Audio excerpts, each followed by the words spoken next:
सैनिकों, सबको अंदर से बंदी बनाकर लाओ।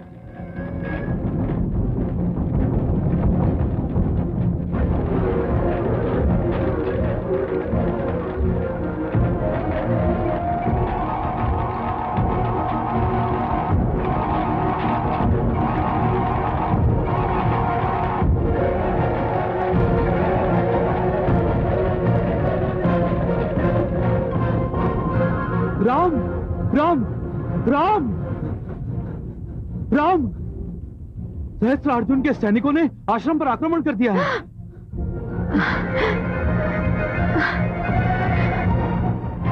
ऋषि जमदग्नि, कहां है तुम्हारा पुत्र?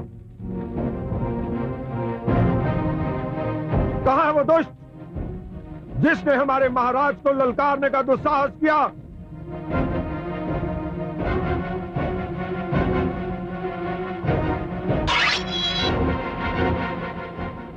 यदि तुम लोगों ने अपने मुख नहीं खोले तो मैं तुम सबको चुन चुन कर मार डालूंगा। बताओ कहां है वो? यहां हूं मैं।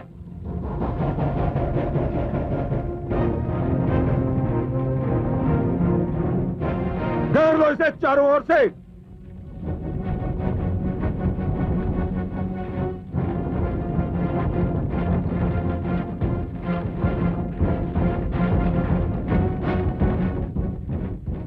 अब जबकि तुमने मुझे चारों ओर से घेर लिया है, मेरे परिवार को मुक्त कर दो। मैं इतना मूर्ख नहीं हूं नवयुवक। मैंने तुम्हारे विषय में बहुत कुछ सुन रखा है। मैंने तुम्हारे परिवार को इसलिए बंदी बनाया है कि यदि तुम कोई संकट खड़ा करने का दुस्साहस करो तो इन सब का वध कर दिया जाए। मैं तो समझता था कि क्षत्रिय हो, वीर भी होंगे, परंतु तुम सब तो केवल कायर हो, कपटी हो।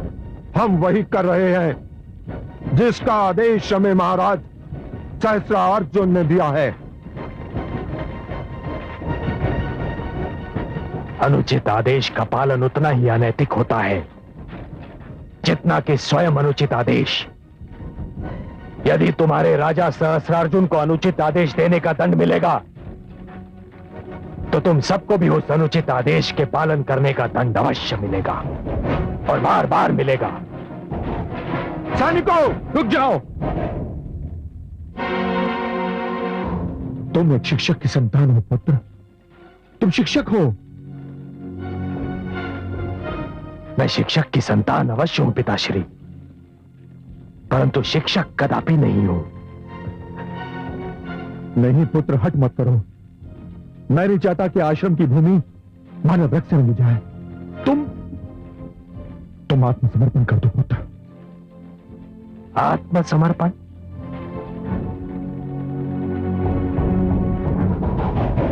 आत्मसमर्पण?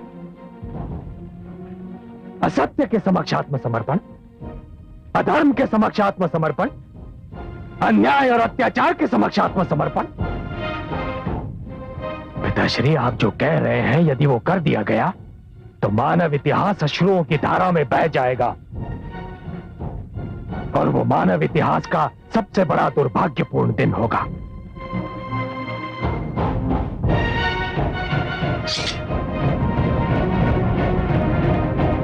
मैं आत्मसमर्पण नहीं करूंगा। यह इस तरह नहीं मानेगा। खंड खंड कर दो इसके।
अभियान संपन्न हो गया पुत्र? अभी तो आरंभ हुआ है पिताश्री, किंतु हां, पहले दिन का कार्य अवश्य पूरा हो गया। पहले दिन का नहीं, अंतिम दिन का। और अंतिम दिन का इसलिए कि आज के उपरांत मैं इस आश्रम की धरती पर तब की होली सहन नहीं करूंगा पुत्र। चाहे हम आक्रमण और प्रहार के लक्ष्य क्यों न बन जाएं? हाँ पुत्र, चाहे हम आक्रमण और प्रहार के लक्ष्य क्यों न बन जाएं, क्योंकि कर्म की परीक्षा साधारण स्थिति में नहीं होती। कोई मनुष्य अपने कर्म का कितना बड़ा साधक है कि उसी समय ज्ञात होता है जब उसे असाधारण और असुविधाजनक स्थितियों ने घेर लिया हो। परंतु पिताश्री, मुझे बोलने दो, आज मुझे बोलने दो पुत्र। हमारे जन्म ने हमारे अस्तित्व के साथ एक विशेष कर्म को जोड़ा है, और वो कर्म हमारे अस्तित्व के साथ उस समय तक जुड़ा रहेगा जब तक कि हमारी नसों में रक्त का प्रवाह और हमारे शरीर में प्राणों की उपस्थिति शेष है। और ये कर्म क्या है? ये कर्म शास्त्र नियमों की शिक्षा है, ज्ञान का प्रचार, धर्म और अहिंसा पर अनुरोध। यही हमारा कर्म है पुत्र, और यही हमारी परंपरा है। और मैं इस परंपरा को अपने नेत्रों के सामने कभी टूटते नहीं देख सकता।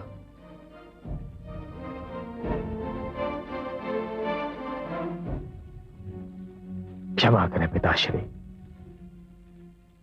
वो परंपरा जो हिंसा के समक्ष सिर झुकाना सिखाती है, वो परंपरा जो आतंक से दब जाना सिखाती है, वो परंपरा जो अन्याय, असत्य और अत्याचार को चुपचाप सह जाना सिखाती है, उसे बदलना चाहिए, उसे टूटना चाहिए पिताश्री।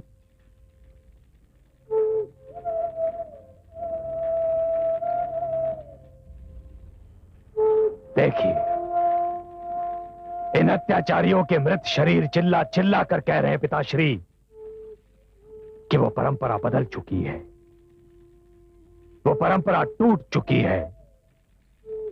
उसे मैंने बदला है, उसे मैंने तोड़ा है पिताश्री। सहस्रार्जुन और उसके अत्याचारी वर्ग के लिए मेरी ओर से यही उत्तर है, और यह उत्तर आज पहली बार ही नहीं मिला है पिताश्री, अब यही उत्तर हर बार मिलेगा। तो फिर मुझे बहुत दुख से कोई निर्णय लेना पड़ेगा। आप कोई भी निर्णय लेने के लिए स्वतंत्र हैं पिताश्री। पुत्र, मैं अपना कर्म नहीं बदल सकता, तुम अपना प्रण नहीं बदल सकते। मैं अपनी लीक नहीं छोड़ सकता, तुम अपना लक्ष्य नहीं छोड़ सकते। ऐसी स्थिति में हम दोनों के लिए यही उत्तम होगा कि हम अपने अपने मार्ग चुन लें।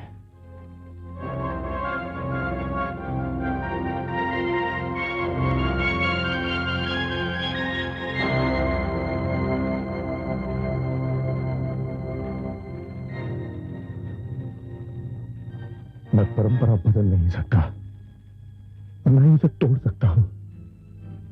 सत्य तो यह है पुत्र कि मैं उसे अपने नेत्रों के सामने टूटता हुआ देख भी नहीं सकता। यदि तुम जो कह रहे हो वही करना चाहते हो,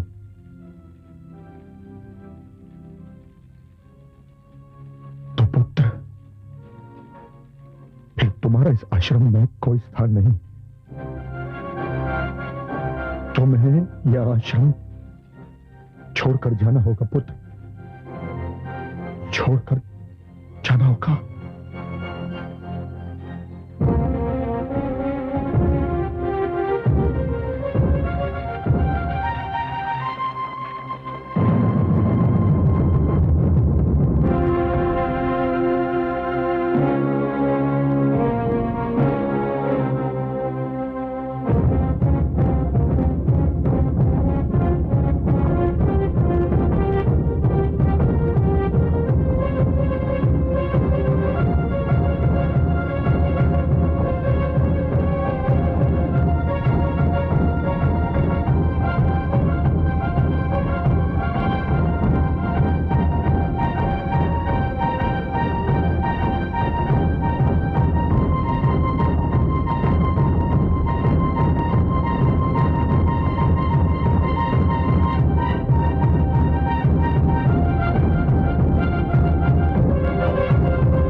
कमल नयन, किस सोच में डूबे हैं आप? कुछ नहीं महादेवी, सोच रहा था कि ये परंपरा होती क्या है, किस वस्तु का नाम है परंपरा। हे कमल नयन, आप ही तो शब्दों के रचयिता हैं, भाषा के स्रोत हैं। आपके सामने मैं क्या मुंह खोलूं? पर आपने पूछा है तो अतीत से अपना नाता जोड़े रखने का नाम है परंपरा। वाह, धन्य है आप महादेवी। परंपरा की इतनी सरल और सुंदर परिभाषा असंभव है। धन्य है आप। धन्यवाद कमल नयन। ये सत्य है कि हर पीढ़ी ये देखती है कि उससे पहले की पीढ़ी ने जो कुछ किया उसमें कौन से कार्य सुंदर थे, वो उनका अनुसरण करती है और यही परंपरा कहलाती है। आपने सत्य कहा महादेवी, सर्वथा सत्य कहा। बड़ों का आदर करना, छोटों से प्रेम करना, माता पिता की आज्ञा का पालन करना, एक दूसरे के अधिकारों का सम्मान करना, ये सब वो सुंदर परंपराएं हैं जो पीढ़ियों से चलती आ रही हैं और आगे चलती भी रहनी चाहिए। परंतु हे महादेवी, क्या परंपराएं टूट नहीं सकती, बदल नहीं सकती? क्यों नहीं? हे कमल नयन, मानव जाति को चाहिए कि हर युग में समय की कसौटी पर परंपराओं को कसती रहे और उसके अनुसार उनमें परिवर्तन करती रहे, क्योंकि परंपराओं को आडंबर में बदलते देर नहीं लगती। एक पीढ़ी की परंपरा दूसरी पीढ़ी के लिए कष्ट का कारण भी बन सकती है। आप सत्य में धन्य है महादेवी। आप तो कह रही थी कि सारे शब्दों का स्रोत मैं हूं, परंतु आपके इन सुंदर शब्दों ने मेरी सारी उलझन दूर कर दी। कैसे? क्योंकि मेरे अंश अवतार ने ऋषि जमदग्नि की परंपरा को तोड़ दिया है। पर महादेवी, अब आपके वचन सुनने के उपरांत मुझे यह विश्वास हो गया है कि मेरा अंश अवतार जो कर रहा है ठीक कर रहा है। महादेवी, परंपरा का आदर करना एक बात और परंपरा से चिपके रहना दूसरी बात। मेरा अंश अवतार परंपरा से चिपके रहने को नकार रहा है।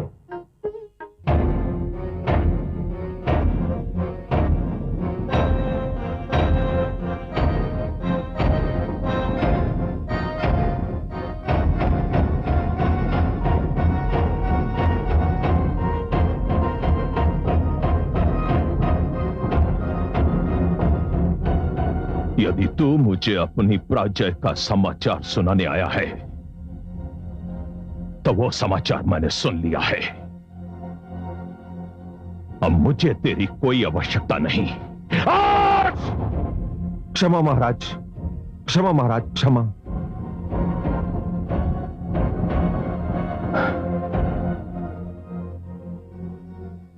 क्षमा तुम्हें तब मिलेगी सेनापति, जब परशुराम का कटा हुआ सिर मेरे चरणों में होगा।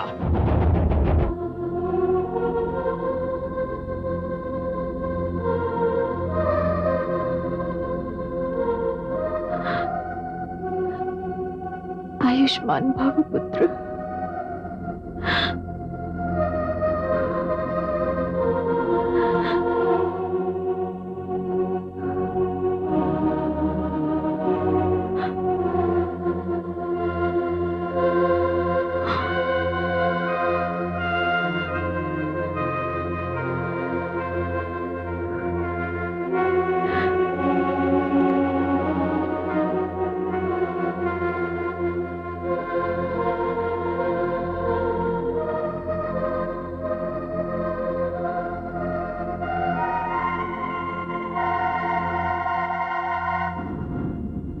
राम,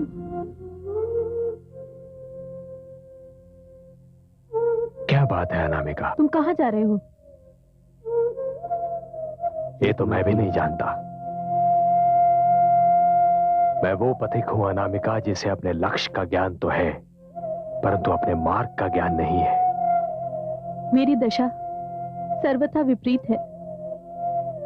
अर्थात? मुझे अपने मार्ग का ज्ञान है किंतु लक्ष्य का नहीं। मैं उस मार्ग पर चल सकती हूँ किंतु लक्ष्य तक पहुंच नहीं सकती। न मुझे यह अधिकार है कि मैं तुमसे कहूं रुक जाओ, मत जाओ, और ना ये अधिकार है कि मैं तुमसे कहूं कि तुम जहां जा रहे हो मुझे भी अपने साथ ले चलो। अनामिका, नहीं, मैं तुमसे कोई अधिकार मांगने नहीं आई। मैं तुम्हें सिर्फ इतना बताने आई हूं कि मैं तुम्हारी प्रतीक्षा करूंगी जब तक ये श्वास चलता रहेगा और इन नैनों के दीप जलते रहेंगे। अनामिका, मेरी एक बात मानोगी? नहीं, मैं तुम्हारी कोई बात नहीं मानूंगी। मैं जानती हूँ तुम क्या कहना चाहते हो। तुम यही कहना चाहते हो ना कि मृग तृष्णा को सरोवर मत समझो। कि तुम्हें क्या करूं? यही मृग तृष्णा तो मेरी आस की प्यास बुझाने का साधन है।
लंकापति, मैं तुम्हारे पास संधि का प्रस्ताव लेकर आया हूं। संधि का जो प्रस्ताव रात के अंधेरे में आता है उसके रूप में कोई ना कोई खोट अवश्य होती है।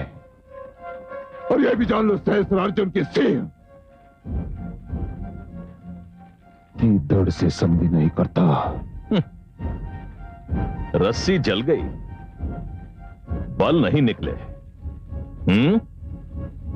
ये मत भूलो लंकापति के तुम मेरे बंदी हो। मैं तुम्हारा बंदी नहीं, नियति का बंदी हूं सहस्त्रार्जुन।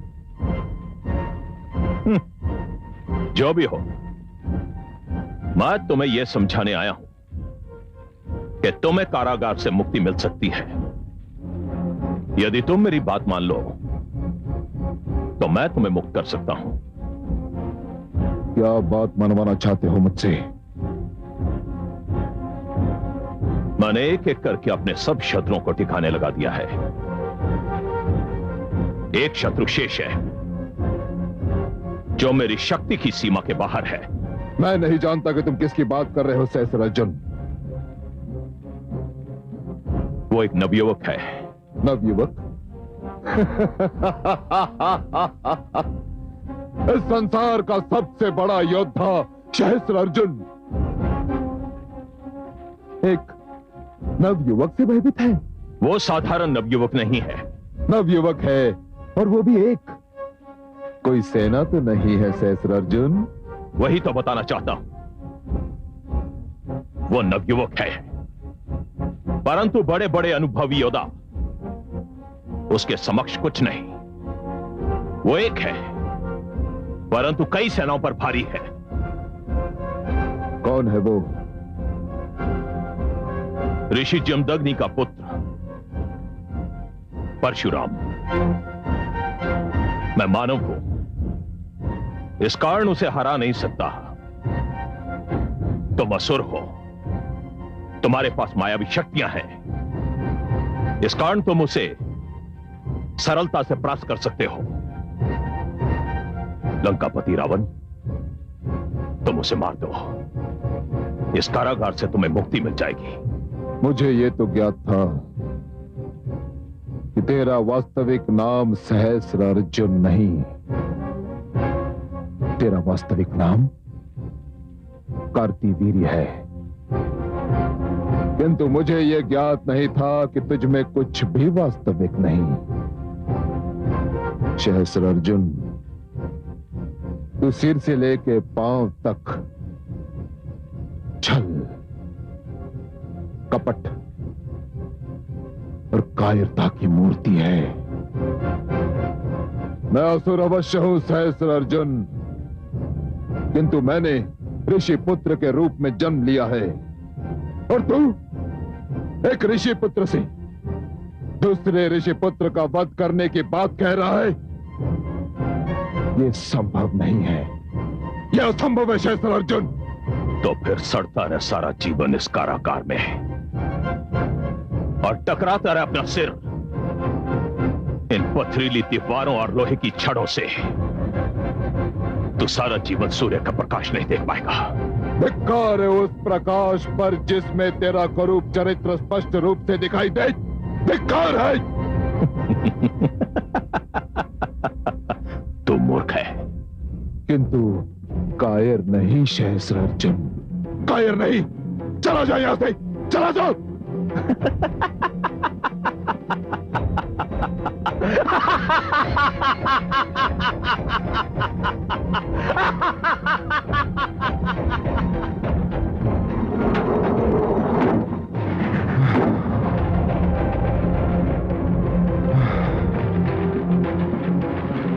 हे शिव शंभू,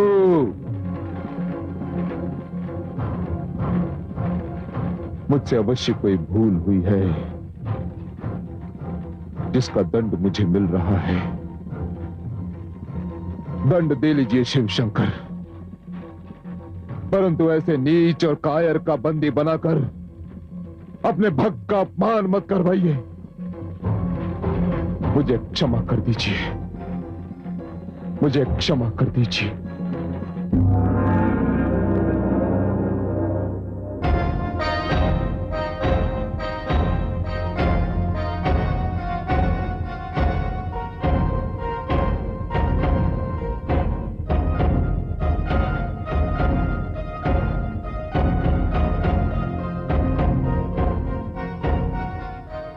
प्रणाम माता, प्रणाम गुरुदेव। क्या आदेश है आचार्य? आपका शिष्य आपके चरणों में उपस्थित है। शिष्य, तुम्हें स्मरण है मैंने तुमसे गुरु दक्षिणा नहीं ली थी। और मुझे यह भी स्मरण है गुरुदेव कि आपने ये कहा था कि आप गुरु दक्षिणा उचित समय पर मांगेंगे। क्या मेरे सौभाग्य से वो समय आ गया है? आया तो है, पर पूर्णतया नहीं। मैं समझा नहीं आचार्य। अभी मैं तुमसे केवल आधी गुरु दक्षिणा मांग रहा हूं, शेष आधी किसी और समय पर मांगूंगा। हे गुरुदेव, आप जब भी और जितनी भी गुरु दक्षिणा मांगेंगे उसे देना मेरा सौभाग्य ही होगा। मैं आपका आदेश सुनने को व्याकुल हूं। शिष्य, तुम्हारी भांति मेरा एक और भक्त है, लंकापति रावण। जिस समय तुम्हारा अभ्यास पूर्ण हुआ था उसी समय सहस्त्र अर्जुन ने उसे अपना बंदी बना लिया था। मुझे भली भांति स्मरण है। वो विद्वान है, प्रतापी है, परंतु उसे अपने पराक्रम पर बहुत अधिक अभिमान हो गया था। अब उसे अपने अभिमान का दंड मिल चुका है। तुम जाओ और उसे सहस्त्र अर्जुन के कारागार से मुक्ति दिला दो। जो आज्ञा गुरुदेव, जो आज्ञा। प्रणाम। सुनो पुत्र, मेरे भोलेनाथ के सभी भक्त होते हैं, शिष्य नहीं होता। तुम अकेले हो जिसे उन्होंने अपना शिष्य बनाया है। इसे मैं अपना परम सौभाग्य समझता हूं माता। तुम ये कदापि न समझना कि पिता का घर छोड़ने के उपरांत तुम बेघर हो गए हो। ये कैलाश तुम्हारा घर है और इस घर के द्वार सदा के लिए तुम्हारे लिए खुले रहेंगे। हे शेरावाली, आपको कोटि कोटि प्रणाम। मैं सदा के लिए आपका ऋणी हो गया।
शिवाय।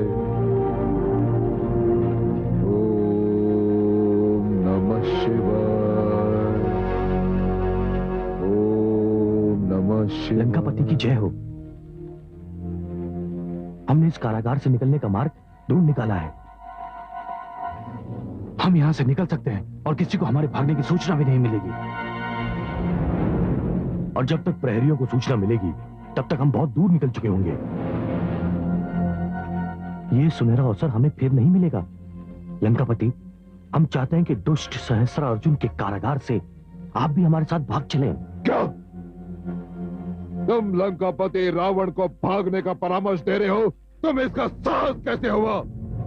क्या तुम चाहते हो कि इतिहास लंकापति रावण का यूं स्मरण करे कि वो ऐसा राजा था जो चोरों के साथ चोरों की भांति इस कारागार से भाग गया था? फिर तो सारा जीवन आपको इसी कारागार में रहना होगा। रह सकता हूं, मैं रह सकता हूं।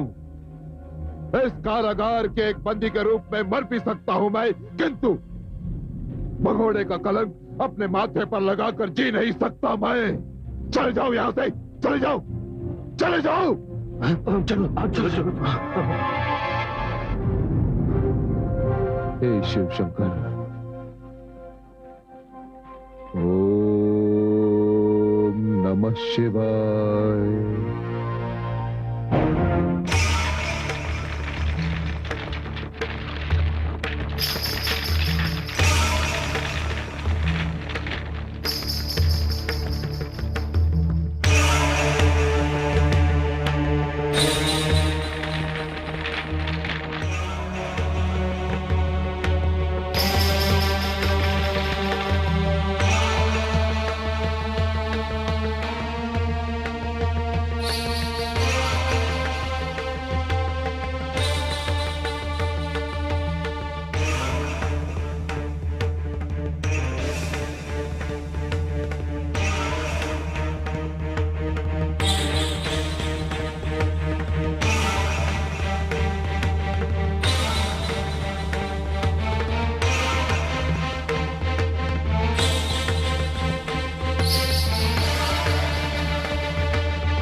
अपने प्राणों की करे कभी न जो परवाह, बाधाओं से मुक्त है उस जीवन की राह। शीश झुकाकर मान ले जो गुरु का आदेश, उसका गुरु उसके लिए ब्रह्मा विष्णु महेश, ब्रह्मा विष्णु महेश। जो सुनेगा ये पुराण पाएगा सुख और ज्ञान, पाएगा सुख और ज्ञान। कर्म को ही धर्म जान, प्रेम की तू छेड़तान, प्रेम की तू छेड़तान।